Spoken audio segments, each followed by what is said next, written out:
Bonjour et bienvenue sur DomCorp, la chaîne d'information du cabinet d'avocats Bailly. Le thème d'aujourd'hui est consacré à la procédure amiable d'indemnisation de l'aléa thérapeutique.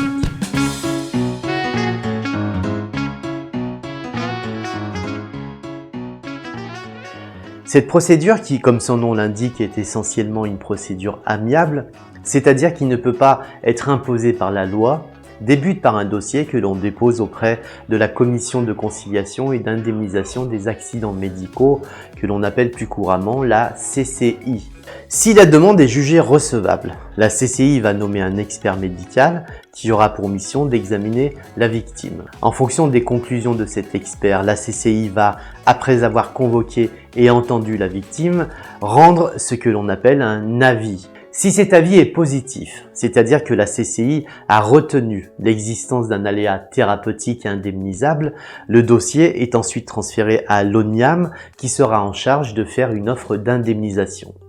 Il s'agit donc d'une procédure très simple et qui en plus est présentée par la loi de façon très attractive puisque elle est gratuite. La victime n'avance pas les frais d'expertise et n'est pas obligée de faire appel à un avocat. Elle est rapide. La CCI a 6 mois pour rendre son avis et l'ONIAM a ensuite 4 mois pour faire une offre d'indemnisation et si elle est acceptée, 1 mois pour la payer. En réalité, il faut savoir que cette procédure, sous son apparente attractivité, réserve de nombreuses surprises auxquelles les victimes ne sont généralement pas du tout préparées. Sans entrer dans le détail de toutes les difficultés et obstacles qui se cachent derrière cette procédure gratuite, cela serait beaucoup trop long pour cette vidéo, je souhaiterais principalement en évoquer 2. Tout d'abord, première difficulté, il n'est pas rare de voir la CCI décider, alors même que l'expert a rendu un rapport favorable à la victime, soit de rejeter la demande, soit de la réduire d'au moins 50%. En général, la victime qui ne s'y attend pas se trouve rapidement désemparée et ne sait pas très bien comment réagir. La deuxième difficulté est relative à l'offre d'indemnisation que doit faire l'ONIAM.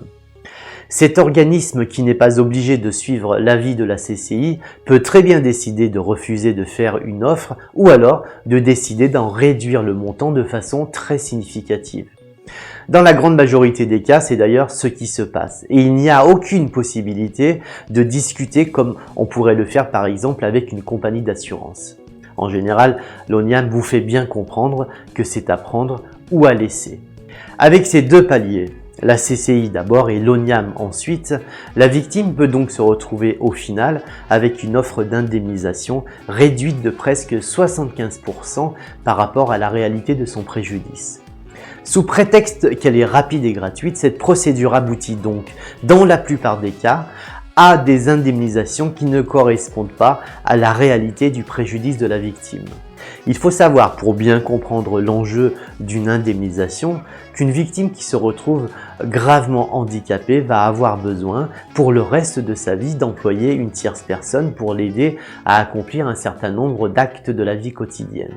Le coût de cette aide humaine est au minimum égal au SMIG.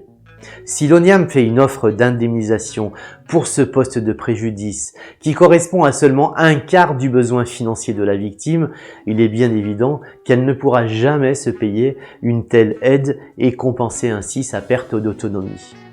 Vous l'aurez donc compris, la procédure amiable d'indemnisation de l'aléa thérapeutique n'est pas, malgré sa gratuité, très intéressante car, même assistée par un avocat, elle ne permet jamais d'obtenir la réparation intégrale de son préjudice. Il faut donc se méfier de son caractère attractif et comme le rappelle un vieux proverbe qui n'est pas très éloigné de la vérité, tout ce qui est gratuit finit toujours par coûter plus cher un jour. Je vous remercie de votre attention et je vous dis à très bientôt sur DomCorp.